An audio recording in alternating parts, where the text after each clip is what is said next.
Bonjour et bienvenue chers Alformers dans cette vidéo où l'on va pouvoir découvrir ensemble différentes notions de base de Python avant de pouvoir passer aux choses sérieuses. Sans plus tarder, le plan de la présentation est le suivant. Donc tout d'abord, nous allons commencer par découvrir les différentes notions qu'on va pouvoir revoir lors du lab de cette présentation. Éléments de base, c'est-à-dire vraiment le b.a.-ba, tels que l'utilisation de Python, comment voir quelle version on dispose, comment créer un environnement virtuel, ainsi de suite. Choses qu'on va pouvoir détailler au préalable d'une manière ou d'une approche théorique. Et enfin, nous passerons vers un lab où on va pouvoir découvrir ces différentes notions de base. Lors de cette présentation, nous allons pouvoir donc faire un petit rappel rapide par rapport à différentes notions de base de Python, donc telles que la mise en place ou telles que donc des petits Hello World, la différence entre l'utilisation de Python en ligne de commande et en script. Nous verrons aussi comment pouvoir basculer entre les différentes versions de Python, et enfin la notion d'environnement virtuel. Avant donc de passer vers notre lab, nous allons donc essayer de pouvoir détailler cette notion-là, qui est extrêmement importante et qui nous sera extrêmement utile pour les différentes prochaines présentations, mais aussi par rapport aux projets et aux outils qu'on va pouvoir développer ensemble. Cette notion est le Virtual Env, ou environnement virtuel, qui est venu suite à la problématique de cumul de plusieurs projets qui n'exploitent pas la même version de Python. C'est-à-dire qu'on se retrouve devant une problématique de compatibilité au niveau de notre environnement, où l'on retrouve principalement une seule version de Python exploitable. Sachant que les différents projets, que ce soit des projets qui sont anciens ou assez récents, peuvent utiliser des bibliothèques similaires, mais pas forcément les mêmes versions. Donc, une des plus grandes problématiques reste aussi l'incompatibilité de quelques bibliothèques, sans compter les mises à jour de l'OS qui a ses propres besoins en termes de librairie et de version. Et donc, là où ça casse, le chaos commence. La solution à ce problème, comme on l'a cité au début de la présentation, est d'utiliser des environnements virtuels qui représente tout simplement le fait d'avoir des installations de Python isolées de l'OS, de notre système d'exploitation, et donc de pouvoir les séparer les unes des autres pour chaque projet. Allons donc découvrir tout ça ensemble et en vidéo.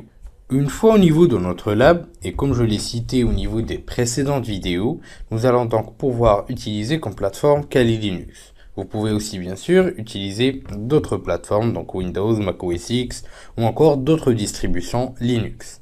Mon choix s'est fait donc, par rapport à Kali, c'était surtout par rapport aux différentes librairies qui étaient déjà installées. Donc ça c'est d'un premier côté, donc tout était disponible. Deuxièmement, parce qu'on va pouvoir interagir avec d'autres outils donc, qui sont déjà là. Donc ça va nous éviter de perdre du temps à installer d'autres outils, mais aussi par rapport à la stabilité de la plateforme. À partir de là, nous pouvons donc déjà commencer par vérifier la version de Python qui est installée au niveau de notre OS ou de Kali grâce à la commande python-v. Donc vous remarquerez qu'on dispose de la version Python 2.7.13 qui est exploitée au niveau de notre Kali Linux. En lançant aussi Python au niveau de la console, vous pourrez remarquer donc, la version utilisée donc, qui est chargée au début donc, du lancement de Python en ligne de commande. Les lignes générées réfèrent tout simplement à la version de Python qui est utilisée. On va donc quitter la vie de commande et se diriger vers Documents, où je vais créer un petit dossier appelé Python. Et au niveau de ce dernier, je vais donc pouvoir développer l'ensemble des scripts qu'on va pouvoir découvrir ensemble. À savoir que vous pouvez les retrouver au sein des ressources ou directement sur GitHub. Donc là, on va créer donc un nouveau dossier qui s'appelle donc chapitre 1 et au niveau duquel nous allons commencer à pouvoir opérer.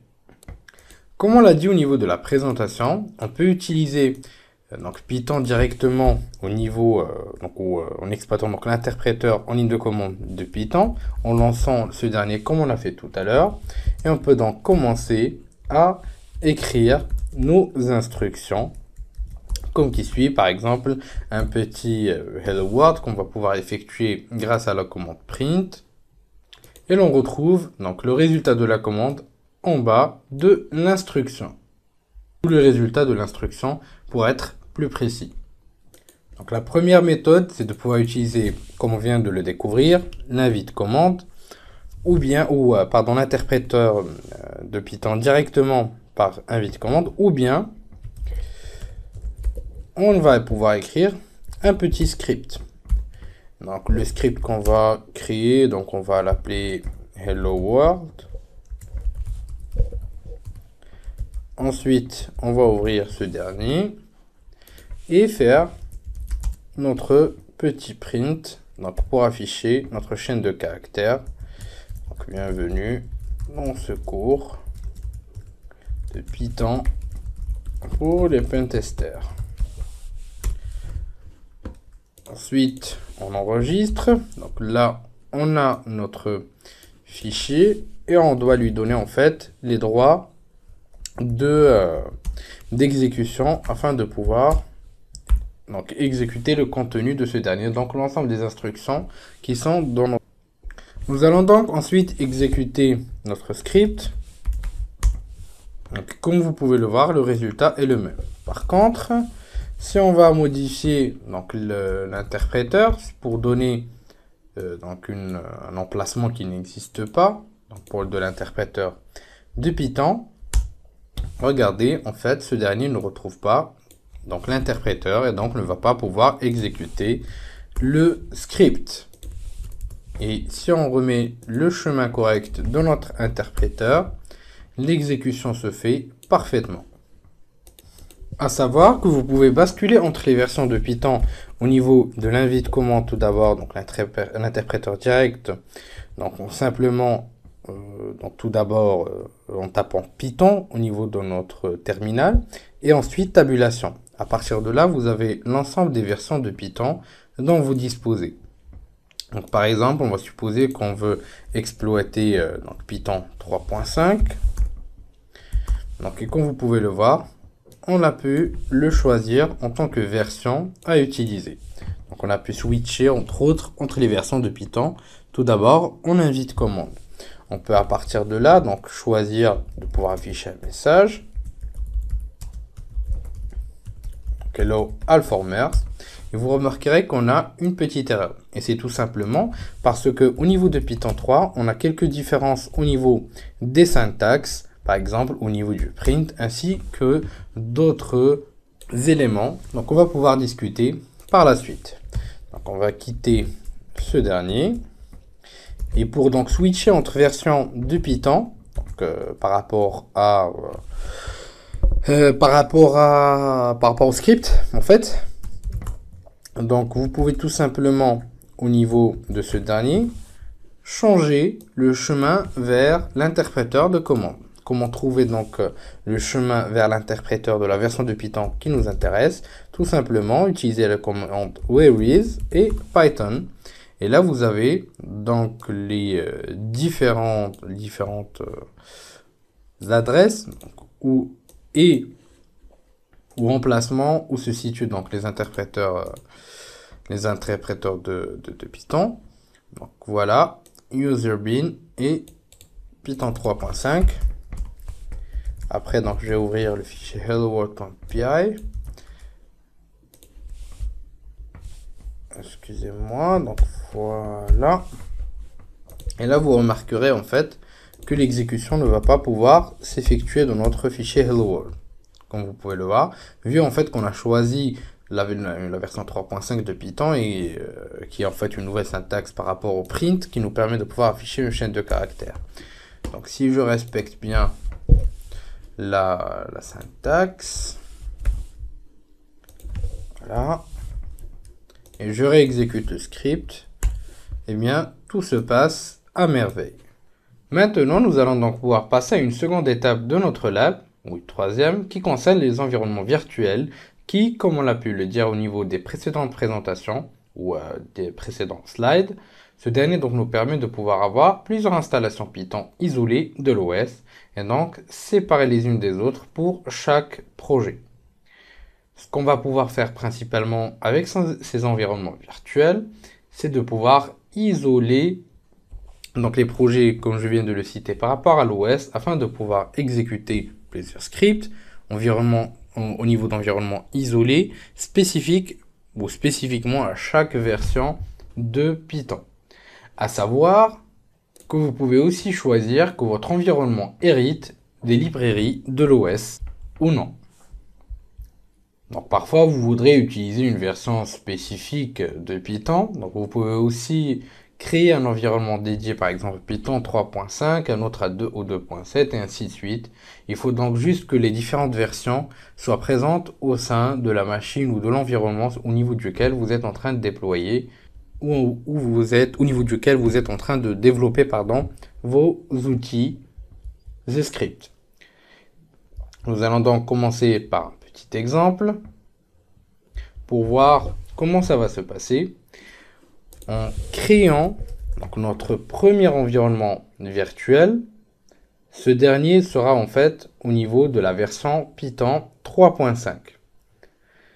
Donc on va le faire grâce à la commande virtualenv suivi par le nom de l'environnement virtuel que vous pouvez créer, que vous voulez créer, pardon. Donc on va l'appeler par exemple premier env. Et ensuite, on doit spécifier la version de Python à utiliser. Donc, vous pouvez soit utiliser l'option "-python", donc égal et la version de Python que vous voulez utiliser, ou directement spécifier l'interpréteur, donc le lien, vers ce dernier. Et voilà, donc on est en train de créer notre environnement virtuel, ce qui a été fait avec succès. Et donc, commencer à utiliser cet environnement en l'activant grâce à la commande source, le nom de l'environnement que vous avez créé, bin, et ensuite activer. Vous remarquerez ici le nom de votre environnement virtuel qui a été rajouté. Et en spécifiant donc la commande python-v pour afficher la version, vous remarquerez qu'on est au niveau de la version 3.5.4. Et si on ouvre donc un second terminal pour voir la version qui est installée au niveau de l'OS et donc exploitée, vous remarquerez que c'est la version 2.7. Pour sortir du mode d'environnement virtuel, il suffit d'utiliser la commande deactivate, deactivate, voilà. Et voilà, on est sorti de notre environnement virtuel.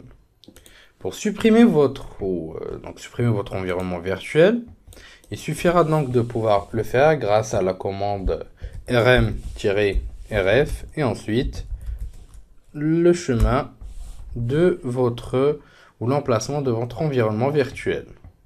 On va pouvoir donc exploiter les environnements virtuels par la suite beaucoup plus en détail. Un dernier point, et par rapport à PyCharm, donc on a pu installer lors de la dernière présentation. Donc il est, si je me rappelle bien, dans Downloads, voilà.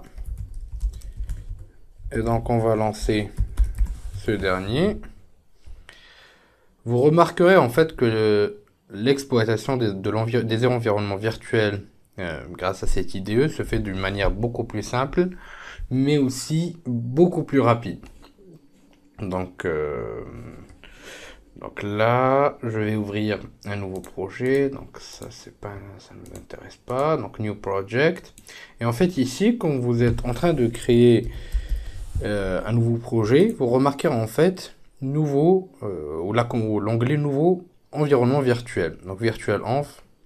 Et là en fait, vous pouvez choisir soit de spécifier le chemin vers l'interpréteur qui vous intéresse, ou bien de choisir au niveau de l'environnement virtuel à choisir, donc soit virtualement, soit Condam. Donc nous, on va se baser simplement sur VirtualEnv. Et là, en fait, vous pouvez choisir l'interpréteur qui vous intéresse, donc la version que vous voulez exploiter pour votre projet. Par exemple, dans ce cas-là, je vais prendre la version 3.5. Et à partir de là, vous pouvez créer votre environnement virtuel.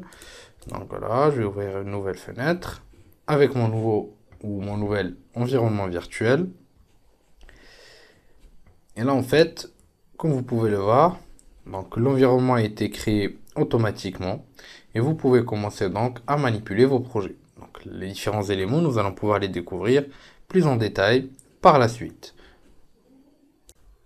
Je vous dis merci de votre suivi et à la prochaine vidéo sur Alform.